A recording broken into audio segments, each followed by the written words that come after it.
Hello, my name is Ophelia Chambliss, and I am the 2022 recipient of the Dorrie Leader Advocacy Award.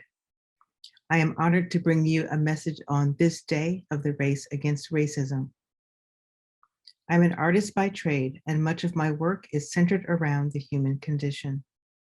In addition to doing paintings that are murals that are in the public space, I do projects that are designed to engage community. My murals are often designed to provide representation to diverse communities of people in their neighborhoods and throughout the places that they live. This is designed to make it possible for them to gain a sense of belonging, a sense of place. The projects that I have done have been designed to bring a diverse group of people together, to give them a reason to have a conversation with someone or spend time with someone who they normally would not spend time with. A reason to spend time with and have a conversation with someone who may not look like them, worship like them, or live like them. Because as we begin to do that, we will find that we have much more in common than we thought.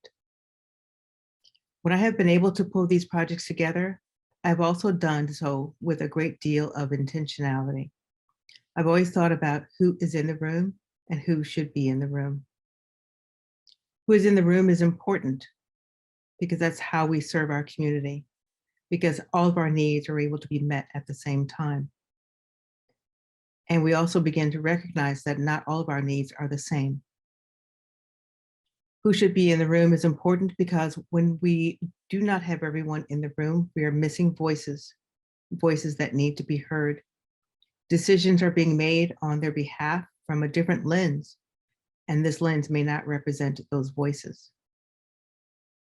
When all the right people are invited into the room, those in the room have to be willing to make room for those coming in and make room for them in the conversation, even if that means changing business as usual in order to open up the conversation and allow things to be brought forward.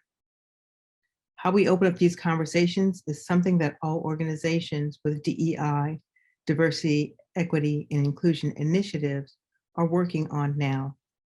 And these are questions that they are asking themselves. In my experience, it has been to give these different voices a reason to be in the room, to reassure them that their voice matters, and most importantly, the voice that are already in the room cannot continue to have the same conversation that they were having before these individuals walked into the room. Within these existing conversations are decisions, perspectives, and ideas that do not take into consideration the new voices. And we must be willing to step back and sometimes come to a complete stop, change some of our processes, and even change direction. I invite each of you to think about who is in the room and who needs to be in the room. And I invite you to be willing to change the conversation around the table and to allow every point, every voice to have a piece of that conversation. As you go throughout your day today and every day, I encourage you to look around and see who is in the room. Think about who needs to be in the room and be willing to open up the conversation and welcome new voices. Thank you.